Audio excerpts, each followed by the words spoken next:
ખૂબ ખૂબ આભાર બેન। ત્યાર પછી આપણી 2 વાર વાલી મીટિંગ થઈ ત્યારે કદાચ જે વાલીઓ અહીંયા આવ્યા હોય એને કદાચ ખ્યાલ હોય કે આપણી શાળાની અંદર જૂના ભૂતપૂર્વ વિદ્યાર્થીઓ દ્વારા એક કર્મયોગ ગ્રુપ જૂના વિદ્યાર્થીઓ દ્વારા શરૂ છે। એના મુખ્ય સંચાલક 4 આપણા જૂના વિદ્યાર્થીઓ છે।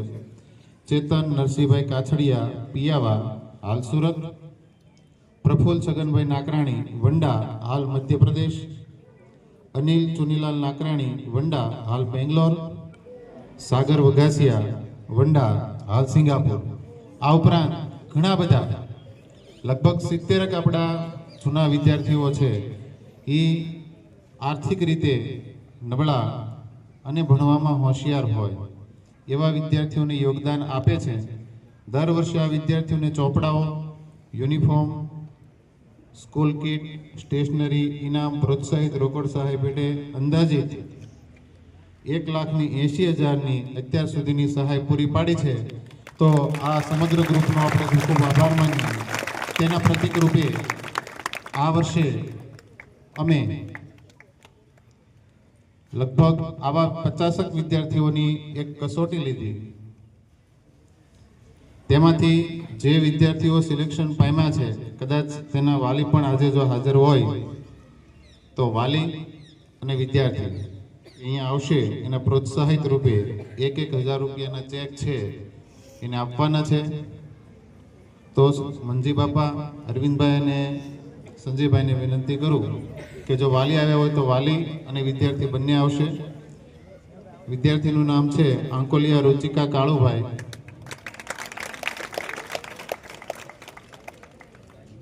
ભૈયા કાળુભાઈ, નીતાબેન,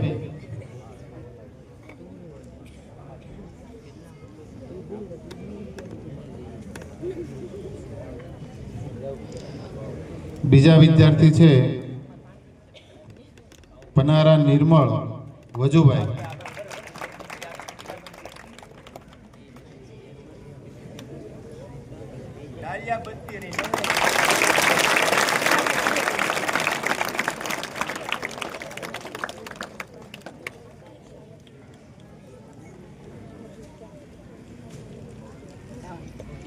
ત્રીજી વિદ્યાર્થીની બેન છે મેવાડા મોનિકા ગોવિંદભાઈ।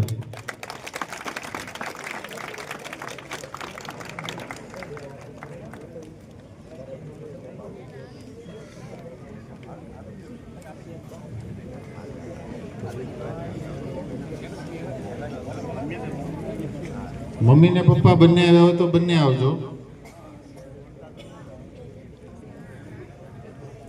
ચોથા વિદ્યાર્થીની બેન છે સરવૈયા કૃષ્ણા અશ્વિનભાઈ।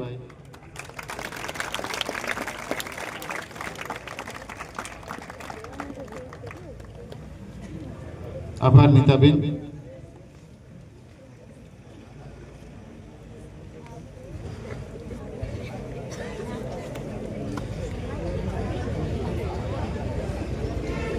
ત્યાર પછીની બેન છે ચૌહાણ રીના ભૂપતભાઈ।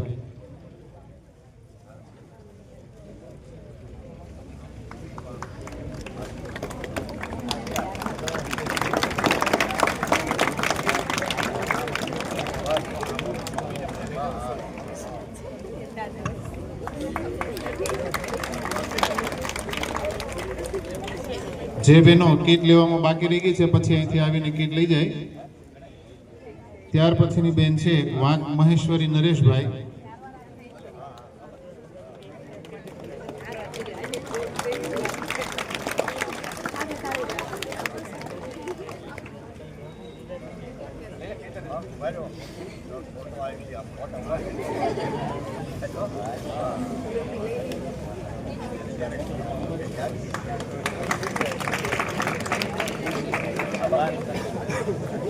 ત્યાર પછીના ભાઈ છે ઉનાવા સિદ્ધાર્થ રમેશભાઈ।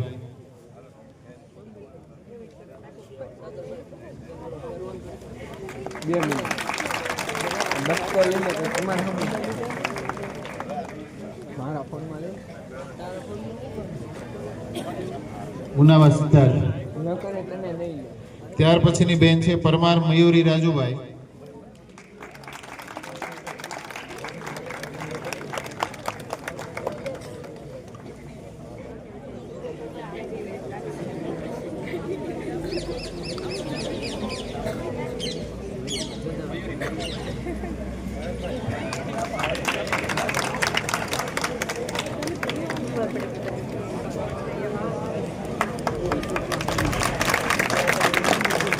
ત્યાર પછીની બેન છે બાવળિયા અસ્મા ઉસ્માનભાઈ.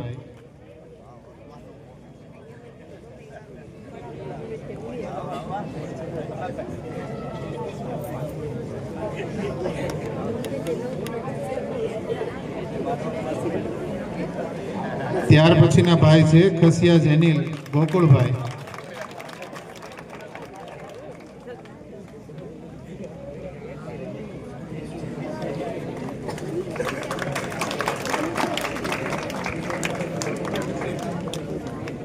ત્યાર પછીની બેન છે ગોહિલ એકતા રમેશભાઈ.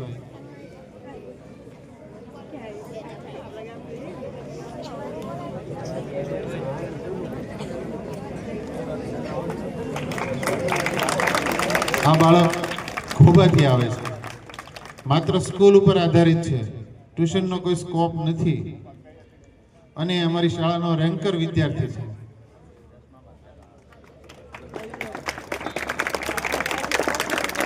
દીપકભાઈ, ગોહિલ એકતા રમેશભાઈ આવી છે બેન. કુકવાયા અજય ચંદુભાઈ.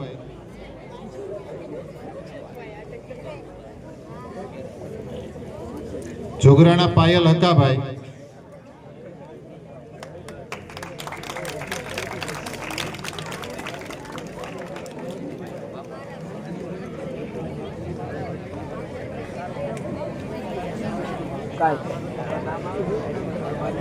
જે વિદ્યાર્થીઓ ચેક લીધો છે અને કીટ લેવાની બાકી છે મારી પાસેથી આવી કાર્યક્રમ પૂર્ણ થાય પછી લઈ જાય.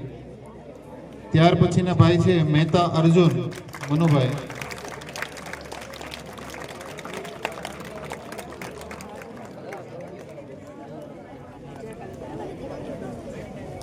પ્રહલાદભાઈ.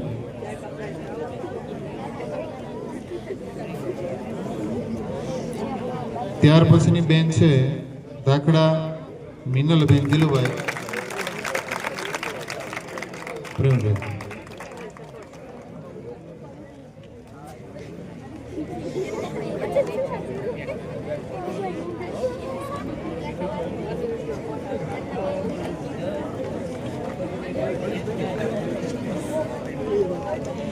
અને છેલ્લા વિદ્યાર્થી છે ગજેરા સાહેબની વિનંતી કરું કે બગડા ઉર્વશી રમેશભાઈ. બગડા ઉર્વશી રમેશભાઈ.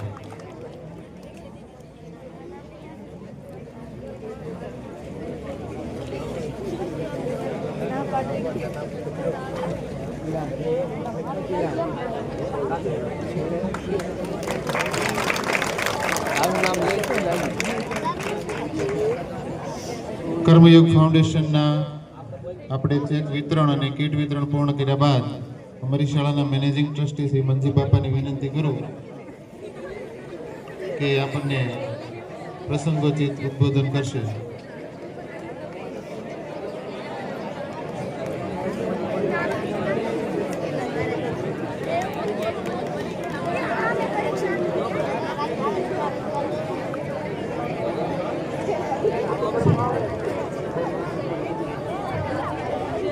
મા સરસ્વતીનું વંદન.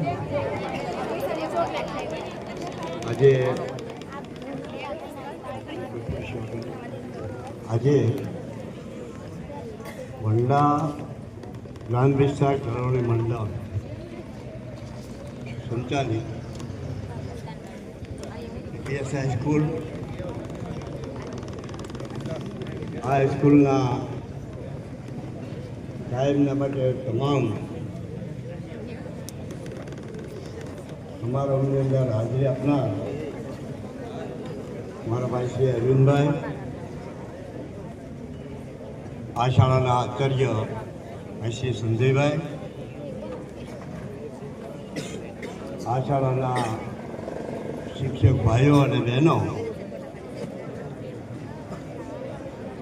આ કાર્યક્રમના પ્રયોજક જ કહેવાય ને, આ આયોજક ભાઈ શ્રી પ્રહલાદભાઈ, અહીંયા હાજર રહેલા મોટાભાગના કેટલાક મારા વિદ્યાર્થીઓ પણ આમાં હશે, એમાંની ગણ માતાઓમાં એક બહેન ઉભા થઈને વાત કરી કે મંજી બાપા પાસે હું ભણી ગઈ છું. એમને મારા પણ નમસ્કાર, એટલા માટે કે દીકરીને કંઈક અમે આપ્યું હશે તો જ આજ ઉગી નીકળ્યું. જાહેરમાં બોલવું અઘરી વસ્તુ છે, મારે કહેવું જોઈએ નહીં, પણ મારી પાસે ભણેલાને મારે હાથ ઊંચો કરવો પડે છે. એ મારી નબળા હોય કે સામેના માણસને મને ખબર નથી. મારી પાસે ભણી ગયેલા છે અને કદાચ અહીંથી બહાર પ્રદેશમાં ગયા છે, પૈસા કમાયા છે, લક્ષ્મીપતિ બન્યા છે. અમે તો સરસ્વતી માતાના અનુયાયી છીએ, એટલે લક્ષ્મી દેવીને કારણે કંઈક ઊંચું સ્થાન થયું હોય તો એમાં એવું નથી માનવું કે ભાઈ અમારા ગુરુ સાદા છે અને એને અમારે ક્યાં સલામ કરવી. એટલે ઘણી વખત આવું મારે બને છે, પણ એમાં અમને કોઈ દુઃખ નથી. એટલા માટે કે મારા કોઈ વિદ્યાર્થી, આ અમારી સ્કૂલ, હું તો મારું ઘર માનું છું, આ મારા છોકરા મારા દીકરા દીકરીઓ છે, એ 1967થી અહીંયા અમારું કાર્યક્ષેત્ર, હું ઋષિકભાઈ લાઠિયાભાઈ બધાને યાદ કરી શકું, સમયનો અભાવ છે, પણ મારે થોડી કેળવણીની વાત કરવી છે. ભૂતકાળમાં કેળવણી કેવી હતી? ભૂતકાળને યાદ પેલા કરવો પડે. કૃષ્ણ, સુદામા, રામ, લક્ષ્મણ, પાંડવ અને કૌરવ ક્યાં ભણ્યા હતા? વાસુદેવ દેવકીએ કોઈ ઊંચી ફી ભરેલી ખરી? માતા કુંતા અને પાંડવે કોઈ ઊંચી ફી ભરેલી ખરી? એને એવું ગૌરવ લીધેલું ખરું કે મારા કૃષ્ણ છે એ આ સ્કૂલમાં ભણે છે અને આટલી ફી ભરી છે? થોડી ભાઈએ વાતો કરી ને પહેલાં, કે અત્યારે અરવિંદભાઈ વાત કરી કે જેના બાળકો ઊંચી ફીમાં ભણે છે એની માતા અને એના પિતાને એનું ગૌરવ છે. આ ખોટે રસ્તે છે. બુદ્ધિ કોઈની માલિકીની નથી. આ બુદ્ધિ છે ને એ કોઈની માલિકીની નથી. જો ઊંચી ફી ભણનારા બધા જ ડૉક્ટર થાય તો અમારા આ બાળકોનું શું થશે? તો આજે જે બેઠા છે બાળકો, એ તો મોટાભાગના શ્રમિક વર્ગમાંથી આવે છે. સામે વાલી બેઠા છે, જુદા જુદા ગામડાની અંદર જુદો જુદો વ્યવસાય, મોટાભાગના ખેતી કામ કરનારા, મજૂરી કરનારા. આ બાળકો અહીંયા અભ્યાસ કરવા માટે આવે છે. તો કૃષ્ણના પિતા અને રામના પિતા દશરથજી કે એના બાળકોના વાલીઓને ઘરે એવું કહેવા નહોતા ગયા કે અમારો એકનો એક છે, આનું ધ્યાન રાખે.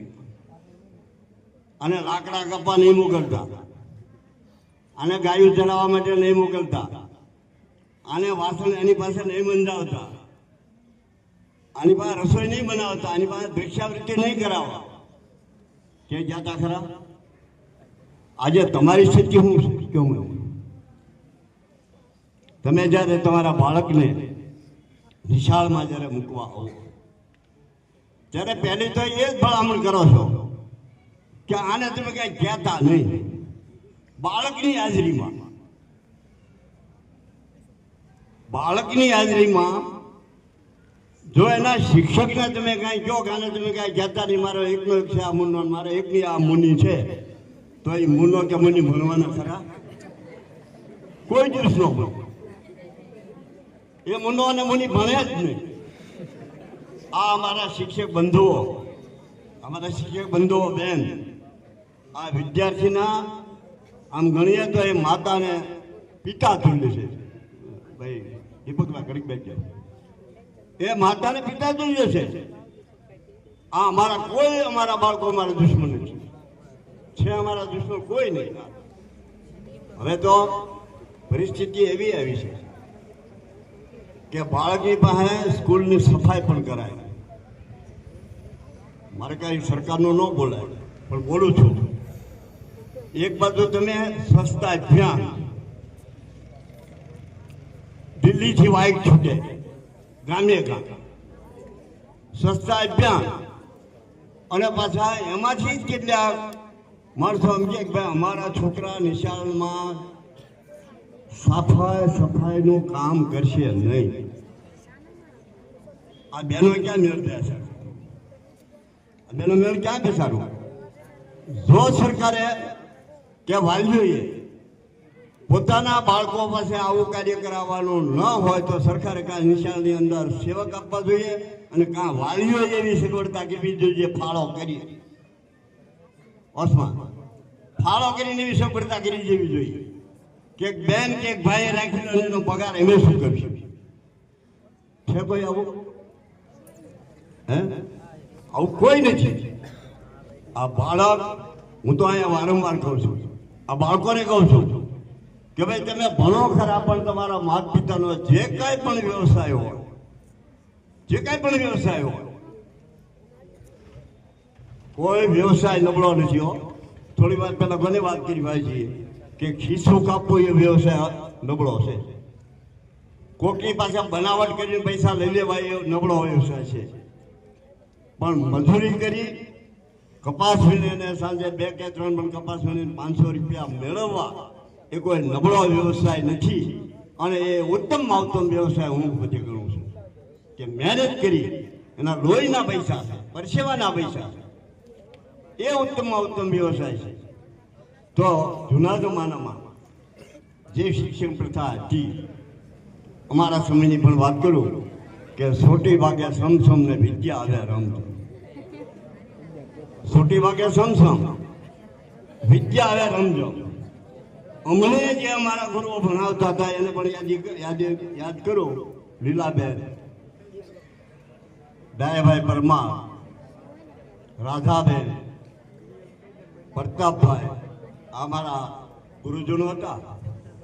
તો અમને એકોથી દાણ 11 થી વિષય ન આવડે તો અંગૂઠા પકડાવતા અને કમર ઉપર શીશમની આંકણી મૂકતા હતા, અને આંકણી પડી જાય ને એટલે 2 વળગાડવા. છે આવું શિક્ષણ અત્યારે?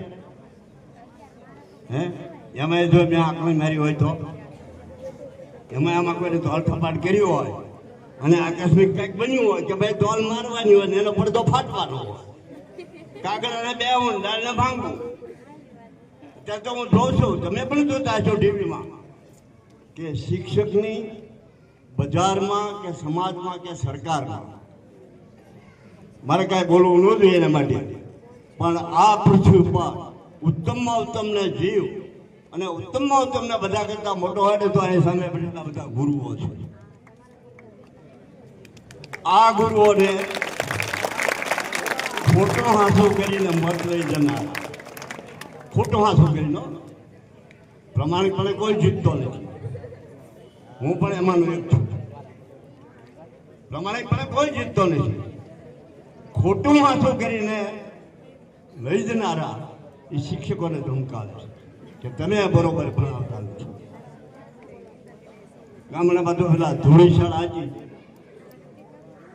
અમે ભણતા ત્યારે નીચે ગાર પણ કરેલી નહોતી, અને આ નિશાનમાં પણ એમ જ હતું. અહીં કાંઈ સગવડતા હતી જ નહીં. મકાન નહોતા, નિશાળ નહોતી, સ્માર્ટ બોર્ડ નહોતા, સ્માર્ટ ક્લાસરૂમ નહોતા. અત્યારે બધું છે, પણ શિક્ષા ક્યાં છે? શાળામાં શિક્ષકો જ નથી. અત્યારે કરો આ અમારી ને આપણા બધાની અધોગતિ. નિશાળમાં શિક્ષકો જ નથી, ક્યાં સ્માર્ટ બોર્ડ બનાવવાના છે? આ નિશાળનો ગમે એટલી રંગ રોગાન કરીને ગમે એટલી આમાં સફળતા ઊભી કરું, પણ આ નિશાળની અંદર જો એનો આત્મા એનું હૃદય જ ન હોય તો આ બાળકો કેવી રીતે ભણવાના છે? ભૂતકાળમાં આવું કાંઈ ન હતું, તો પણ ગાંધીજી, સરદાર વલ્લભભાઈ પટેલ અને વગર ભણીએ યાદ કરું તો માતા મીરાબા ક્યાં સ્કૂલે કોઈ ભણવા જાય? નરસિંહ મહેતા કઈ સ્કૂલે ભણવા જાય? એના ગુરુ કોણ? અને છતાં પણ એ તમે જો કે વિશ્વમાં આજે એ પૂજનીય વ્યક્તિ છે. આજે અહીંયા ઘણો સમય થઈ ગયો છે, તમે જે વાલી પધાર્યા એ બદલનો અભિનંદન આપું છું. એટલા માટે કે અહીંયા તો અમે દર વર્ષે કેટલાક પ્રયોગો કર્યા છે. તો સરકારને બધું અત્યારે યાદ આવ્યું, નખ કાપવાનું, વાળ કાપવાનું બધું અત્યારે યાદ આવ્યું. અમને તો 1967 યાદ આવ્યું. એટલે વંદે માતરમ અત્યારે યાદ આવ્યું, 150 વર્ષ. હવે વંદે માતરમ મેં જન્મ થયો આની છે ત્યારથી ગાઈ છે. આ બાળકોની આંખોની તપાસ, બાળકોનો સમગ્ર જે તપાસ અમારા શિક્ષક ભાઈઓને દર અઠવાડિયે અમે સામાન્ય ચેક કરીએ છીએ ને એમ કહીએ છીએ કે ભાઈ તને ડૉક્ટરને બતાવી દે, મને કંઈક તારા શરીરમાં શંકા દેખાય છે. આ સ્કૂલનું શિક્ષણ છે. માતાઓ બધા આવ્યા છે. એમાં અમારા દીકરી અને બેને બહુ સરસ વાત કરી કે ભાઈ એનો બાબો, એક બાબો બીએડમાં છે, મુશ્કેલીમાં છે એ ઘર, છતાં પણ એના બાળકોને ભણાવીને ઉત્તમ શિક્ષણ આપી અને બાકી બેઠેલા બહેનોને એને ઉદાહરણ પૂરું પાડ્યું છે કે માતા હો તો કઈ માતા છે એ 100 શિક્ષક બરાબર એક માતા, 100 શિક્ષક બરાબર એક માતા. અહીંયા આ બાજુ બેઠેલા બંધુઓને તો રાત દિવસ ખેતીમાં પશુપાલન આગળ ગમે તે મહેનત કરવાની, કમાવાનું, બહેનોએ ઘર વ્યવહાર ચલાવવાનો, અને ઘર વ્યવહાર કેવી રીતે ચલાવવો એ માતાને ખબર છે, ભાઈઓને કોઈને ખબર હોતી નથી. એમના સંતાનોને સારા સંસ્કાર આપો. અત્યારે આપણે સમાજ વ્યવસ્થા ભાંગી ગઈ છે. એનું કારણ શું કે આ બધાનું જે ઘડતર શું છે ને એમાં મોટા ભાગમાં કોઈમાં દાદા અને દાદીમાંનો ફાળો નથી. મારું વાક્ય બરોબર સમજી લો. આ બધાનું ઘડતર શું છે ને એના ઘડતરમાં કે દાદા અને દાદીમાંનો ફાળો લગભગ નથી. કેમ? વિભક્ત કુટુંબ થઈ ગયા, પતિ પત્ની બંને કમાવા લાગ્યા, દાદા ને દાદી ગમતા નથી. પરશુરામ કહેવાય ને, હવે આ બધા મોટા ભાગના પરશુર કહેવા. અને હવે એમાં તો આ મારે બોલાય નહીં, પણ આ છોકરીઓ પહેલા પૂછે છે કે તમારા ઘરમાં પરસુણ કેટલું? હવે આ પરસુણ ઉપર સંબંધ થાય છે. જેમ ઓછું પરસુણ એમ વધારે સંબંધ. પરસુણની જરૂર નથી, પણ ભાઈ આ આપણે બધાને સંસ્કાર આપણા દાદા અને દાદી, આપણા કુટુંબ વિભક્ત બન્યા, જેને કારણે કુટુંબ વ્યવસ્થા ભાંગી ગઈ. અને ભાંગી જવાના કારણે એનું પરિણામ આપણી સમાજ વ્યવસ્થા માટે અતિ ખરાબમાં ખરાબ આવ્યું છે. મારે કોઈ દાખલા નથી આપવા.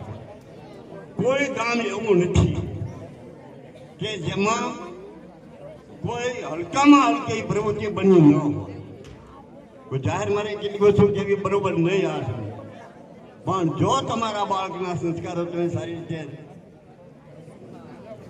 રેડ્યા છે તો આવતા દિવસોમાં ક્યાંય પણ ભૂલ નહીં થાય. મારા ભાઈઓ, મારા વિદ્યાર્થી ભાઈઓ અને બહેનો, તમારા માતા પિતા બેઠા ને એની સમક્ષ જો તમારે કરવા જેવું કાર્ય હોય તો મારી એક છેલ્લી વિનંતી છે કે હાથ ઊંચા કરીને એટલું કહો કે મારા શુભ પ્રસંગમાં કોઈ પણ મારા શુભ પ્રસંગમાં મારા માતા અને પિતાને હું હાજર રાખીશ. કરો જે કરો આ શું છે? આ બે આ શું છે કરવા પડે નો આ પ્રતિજ્ઞા લ્યો છો હો. અને હું બોલ્યો છે એના તમારા મા બાપને ખબર છે, તમને ખબર હોય કે ન હોય. બસ સરસ, ધન્યવાદ કે તમે પ્રતિજ્ઞા લો કે મારા કોઈ શુભ પ્રસંગમાં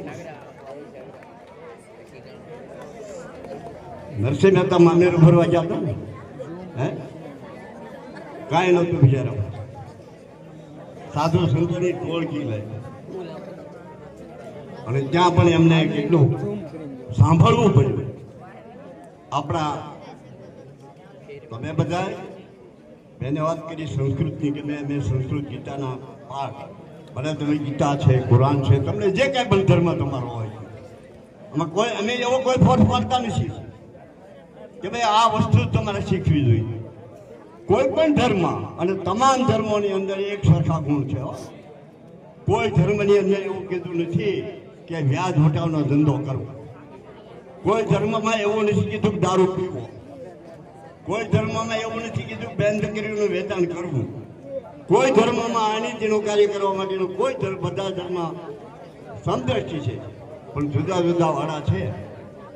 બધા આપણે જુદા જુદા માનીએ છીએ. એક સૌને પોતપોતાના અધિકારો એ પ્રાપ્ત થયા છે, પણ આપણા અધિકારોનો વિશેષ કોઈ ઉપયોગ કરતા નથી. અમારી સ્કૂલ ધીમે ધીમે અમારું કુટુંબ આપણું બધું નાનું થતું જાય છે, પણ એમાં અમને કંઈ વાંધો નથી. 1600-1700ની સંખ્યા હતી, અત્યારે 400 સંખ્યા રહી છે. આ અત્યારે સમય કપરો છે, એટલા માટે મોસમનો સમય. લોકો મારી પાસે આવ્યા ત્યારે વાત કરી હતી મેં કે ભાઈ વાલી અત્યારે મને ખબર છે, હું ખેડૂત છું, કે 250 રૂપિયા જતા કોઈ કપાસ વીણવા ત્યાં નથી આવે, માણસો નથી મળતા. અને આ બધા તમે આવ્યા ને એ બધા 2-3 મણ કપાસ વીણી નાખો એવા છો બધા. એટલે તમે 1000 રૂપિયાનું રોજનો ત્યાગ કરી. ઘણા ખેડૂતો છે, સુપરવિઝન પણ મહત્વનું છે, ધંધાદારી માણસો છે, માણસો મળતા નથી. પણ અમારા વાલીગણમાં ખાસ કરીને બહેનો અને ભાઈઓ જે આવ્યા એ બદલ તમને અભિનંદન. અને અહીંયા આપણે સ્માર્ટ ક્લાસ કે સ્માર્ટ બોર્ડ તો સરકાર આપે એટલા માટે કે સરકારની પાસે પૈસા કાંઈ નથી. આ બધું ખરીદે છે, ત્યાંથી બધું મોકલે છે ને આપણે વાપરવાનું, પણ અભ્યાસમાં ધ્યાન રાખે. હવે આમાંથી માવા કેટલા ખાય છે વાલી? હાથ હું શું કરું? કોઈ નહીં ખાય. હવે જો તમે માવા ખાતા હો તો આ ન ખાય? હે, તમે જો માવા ખાતા હતા ન ખાય તો કુવામાં હોય એ જ વેડામાં આવે. કુવામાં હોય એ જ વેડામાં આવે. તમે માવા ન ખાવ તો તમે બાળકોને ના પાડો. આમાંથી કેટલા બહેનો બજાર થઈ? હે, બજાર હવેના જમાનામાં બજાર નહીં, હવે તો માવો આવ્યો છે. આપણા સમાજની મોટામાં મોટી નબળાઈ હોય તો આ માવો. એટલા પુરુષો તો ખાય કે એને ક્યાંક મર્દાનગીનું કામ કરવું છે, મર્દાનગીનું કામ કરવું છે. પણ બહેનો તમે શા માટે માવા ખાય? જો તમે માવા ખાશો તો આ તમારી દીકરીઓ માવાને પણ ગાંધો વધતી. જ્યાં વાલીમાં જો આટલી બધી કેટલીક મિસ્ટેક હોય, આ બધું સમાજમાં જે અત્યારે બન્યું છે ને એમાં ક્યાંક આપણે ભૂલ છે. માતાઓ દુઃખ નહીં લગાડતા, ક્યાંક આપણે ભૂલ છે, આપણે ભૂલ ખાધી છે, જેને કારણે આપણે સમાજમાં નિશ્ચિત જો પ્રસંગ ઉભા થાય છે. તો આ બાળકોને તમે ઘરે સારા સંસ્કાર આપજો, વાલથી અને પ્રેમથી. અને હું તો એમ કહું છું કે છોકરાઓ છે ને નાપાસ થાય ને તો કોઈ દી ઠપકો દેતા. હું તો નાપાસ થાય ને અભિનંદન આપું છું. અમારા છોકરાને મેં કોઈ દી એવું કીધું નહીં કે ભાઈ આટલું ભણવાનું એટલું. અમારા છોકરા બહાર ગયા હોય તેને કહું તમે નાપાસ થાય વાંધો નહીં, જેટલું આ બાળક ઉપર તમે પાલન કરો ને, એમાં શહેરમાં તો જોઉં છું કે સવારમાં બાળક નિશાળે જાય, ઘેરે આવે, પછી તરત થઈ જા લેશન, આવી જા ટ્યુશનમાં સાહેબ આવ્યા છે, બેસી જા. સવારથી સાંજ સુધી બાળકને ભણવા સિવાય કાંઈ કામ કરે, છતાંય ખિસ્સા કાપતા શીખે છે, છતાંય ખિસ્સા કાપતા શીખે છે. તો અહીંયા તો અમે અમારી પાસે બાળક તમારી પાસે કેટલા કલાક રહેશે? 18 કલાક. અમારી પાસે 6 કલાક જ રહે છે, અને 6 કલાકમાં અમારા જુદા જુદા નિષ્ણાંત શિક્ષકો, કોઈ ગણિત, કોઈ અંગ્રેજી, કોઈ ગુજરાતી, એ બધા ભણાવે છે. અને આ એક બાળક સરેરાશ અમારી પાસે તો અડધો કલાક જ રહે છે, કલાક જ રહે છે. અને એમાંય સરકારનો નિયમ 35 મિનિટનો પીરિયડ. એટલે અમારે સારા શિક્ષકો હોય તો વાંધો નહીં, ને કે 10 મિનિટ જવાના, 10 આવવાના, બાકી 25 વધે. અને એમાં પછી જે કાંઈ ભણાવવાનું હોય છે ભણાવે. તો આજે આ એક સુંદર અને વિશિષ્ટ કાર્યક્રમ આપણે બન્યો. તમે બધાએ હાજરી આપી એ બદલ તમને અભિનંદન. સમય પણ ઘણો છો છે, અને મારી એક નમ્ર વિનંતી છે, મારી દીકરી બેન ઉભા થાવ.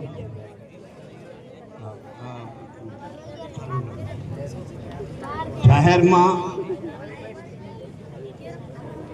આપણી સ્કૂલનું ગૌરવ વધાર્યું છે. એમને અમારી સ્કૂલનું ગૌરવ વધારવા બદલ એ અમારી દીકરીનું જાહેર અમે સન્માન કરીએ છીએ.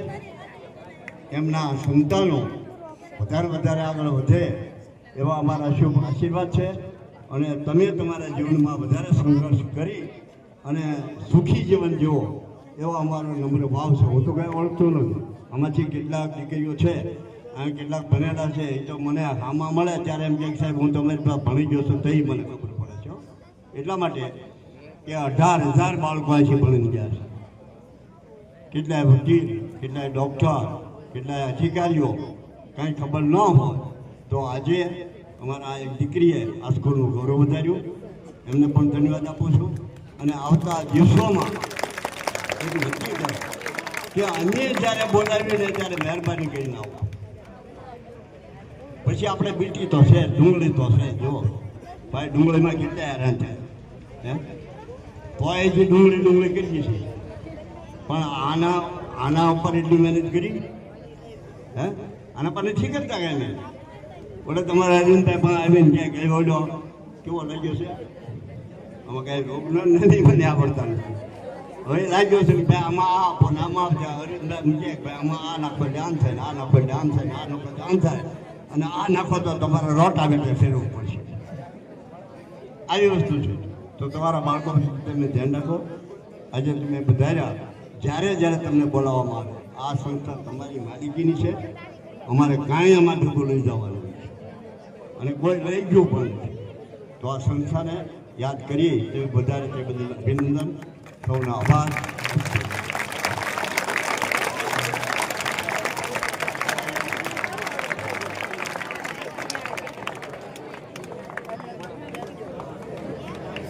ખૂબ ખૂબ આભાર બાપા. હવે દવે ઉમંગની જે આપણે વાત કરી, અત્યારે એનું લાઈવ રેકોર્ડિંગ શરૂ છે. મેં જે 4 વિદ્યાર્થીઓ, આપણા ભૂતપૂર્વ વિદ્યાર્થીઓના નામ આપ્યા કે ચેતનભાઈ કાછડિયા, પ્રફુલભાઈ નાકરાણી, અનિલભાઈ નાકરાણી અને સાગરભાઈ વગાસિયા, એમાંથી ઓનલાઈન કાર્યક્રમ ચેતનભાઈ ને પ્રફુલભાઈ જોવે છે અત્યારે.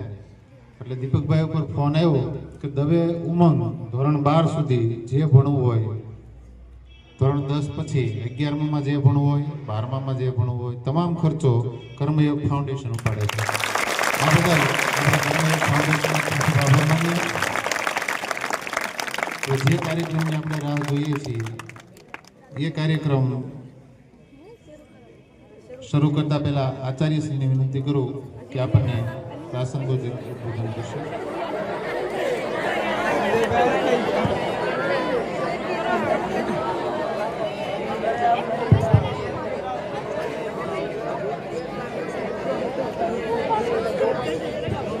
આદરણીય મંજી બાપા, અરવિંદભાઈ, મારો સ્ટાફ પરિવાર, બહારથી આવેલા વિદ્યાર્થીના વાલી ભાઈઓ અને બહેનો, મારા પરિવારની અંદર વિદ્યાર્થી ભાઈઓ બહેનો, વધારે સમય મને ખબર છે લેવો નથી. બધાએ ખૂબ જ સરસ અને પ્રેરણાદાયક જ બધી વાતો છે એ બધી કરી છે.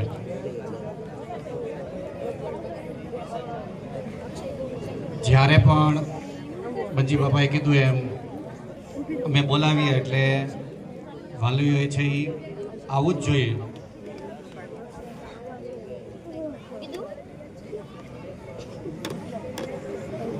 એટલા માટે કે જે સમયમાં તમે જુઓ છો કે મારે 4 કલાકમાં મારે 2000, 1500 કે 300 રૂપિયા બગડ્યા, આ કાર્યક્રમમાં ન ગયો હોત તો મારા આટલા રૂપિયાની બચત થાય. આ જો હાથમાંથી નીકળી ગયા તો યાદ રાખજો પછી બચત બધી પડી રહે તમારી. એટલે ખાસ તો એ વસ્તુ તમારે જોવાની છે. બધાએ ખૂબ જ સરસ કીધું કે ગોલ રાખો, એન્જિનિયર, ડૉક્ટર, પાસ થાવ, નપાસ થાવ. હું એટલું કહું છું, તમે તમારા બાળકને માણસ બનાવો. ખાસ માણસ બનશે ને તો ગમે એ ઊંચી ડિગ્રી ઉપર બેઠો હશે ને તો એને લાયક છે, તો ખિસ્સાની કામ. પણ જો તમે માણસ એને નહીં બનાવો તમારા બાળકને તો યાદ રાખજો ગમે એટલી ડિગ્રી હશે ને એનું ખાલી એક જ ઉદાહરણ તમને આપું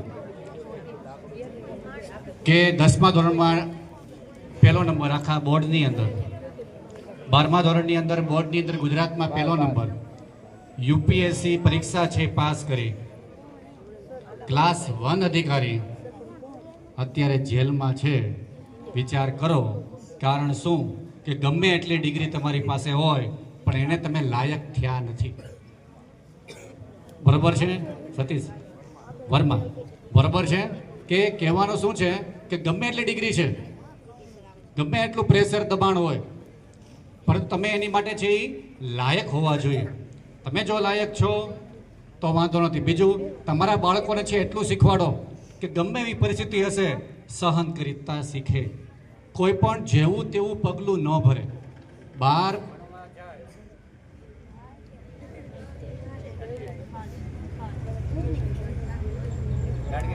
ભલે બહાર ભણવા જાય, અવાજ તો મારો થોડો ઊંચો છે,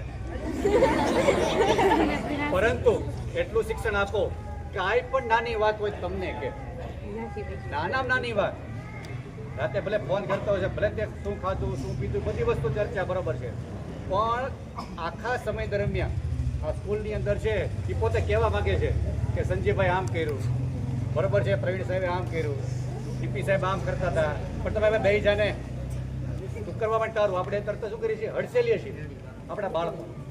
એવું કરવામાં સાંભળો આ બરોબર છે, રેડી લેસન આપ્યું કે નથી આપ્યું એ બધું નાનામાં નાની વસ્તુ પૂછો તો બાળક તમારા પાસે રહેશે. પણ તમે એને હડસેલો છો તો ક્યાં જાય છે? એ લાગણીને પ્રેમ મેળવવા બીજા તરફ જાય છે. એટલે તમારું બાળક તમારા હાથમાંથી ગયું. બરોબર છે? તમે છે એ લાગણીને પ્રેમ એને આપતા નથી, એને સાંભળતા નથી. તમે 2 મિનિટ એને સાંભળતા નથી, એને કારણે છે જે સાંભળે છે એની પાસે જાય. યાદ રાખીએ તો અત્યારનું આ જનરેશન ખબર છે શું કહેવાય? નેપાળને ખબર છે, જનરેશન ઝેડ કહેવાય, જી. બરોબર છે? આ જનરેશન જી છે, યાદ રાખવાનું. એને જે શું વિચારે છે ને એ તમારે વિચારવાનું છે. નાનું બાળક છે એમાં દક્ષાબેન ભણાવે છે, બરોબર છે, તો એ પોતે બાળ મંદિરના બાળક થઈને રહે છે, તો બાળકો એની તરફ ખેંચાય છે. એમ તમે છે એ પોતેની ઉંમર છે 15 વર્ષથી 17 વર્ષથી, એ શું વિચારશે એવું તમે જો વિચારશો ને તો તમારું નજીક છે તો એ તમને 100% સાચવવાના જ છે. આ જનરેશન સાચવશે. આ જનરેશનને ખબર જ છે કે મારે કેટલો ખર્ચો કરાય ન કરાય, બરોબર છે, પરંતુ તમે એને સમય આપતા નથી. મારી એટલી જ વિનંતી છે કે આ બાળકોને છે તમે સમય આપો, સગવડતા તમે આપવાના જ છો, બરોબર છે. તમે મજૂરી કરીને પણ તમે સમય કહેવાય કે બધી વસ્તુ આપશો અને બાળકો પણ ખાસ મમ્મી પપ્પા છે, દાખલા તરીકે તમને છે નીચે પેન પડી હોય અને તમને આપે તો તમે શું કહો વ્યક્તિને? Thank you. આપણે બોલીએ ને આભાર. કોઈ પણ વસ્તુ આપણને આપે આપણે તેનો આભાર માનીએ છીએ. તમારા મમ્મી પપ્પા છે તમને ફી ભરી દે છે, વસ્તુ આપે છે, નોટ લઈ દે છે, મોંઘા મોંઘા એસાઇનમેન્ટો આપે છે, તમે થેન્ક યુ બોલ્યું, આભાર માન્યો. એનો જન્મદિવસ હોય છે, મને કીધું મમ્મી હેપી બર્થડે, પપ્પા હેપી બર્થડે. તો એટલું કરતાં આપણે પણ થોડુંક છે એ શીખીએ તો અરસપરસનો પ્રેમ બરાબર છે. અને અમે થોડીક મહેનત છે એના માટે કરીએ છીએ, ટ્રસ્ટ પણ છે, મહેનત કરીએ છીએ. તો બધું સોળે કલાએ છે. આમાંથી એવન ગ્રેડવાળા છે, આમાં ડૉક્ટર એન્જિનિયર આજે આપવાવાળા છે ને, બધા પૈસા આપે છે ફાઉન્ડેશનવાળા. ક્યાં ભણ્યા છે? અહીંયા જ ભણ્યા. યાદ રાખો, આગળ ગયા છે. તો એવું નથી કે ઊંચી ફી લઈને પણ સારું શિક્ષણ મેળવી શકાય. અહીંયા પણ સારામાં સારું શિક્ષણ છે લે છે. તમે બધા આવ્યા છો, ખૂબ ખૂબ આભાર, ધન્યવાદ. જય જય ભારત.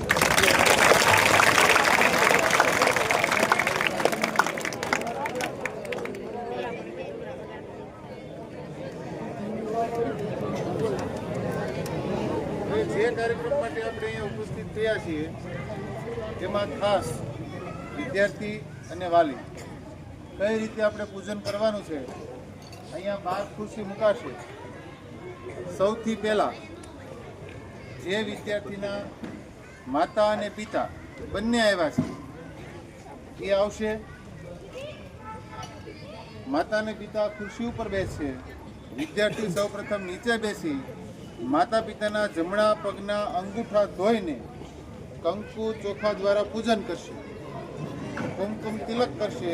ત્યારબાદ માતા પિતાની 4 પ્રદક્ષિણા કરશે અને વંદન કરી અને પગે લાગશે. આટલું પૂજન આપણે કરવાનું છે. સૌથી પહેલા આપણે લેશું કે જેના માતા અને પિતા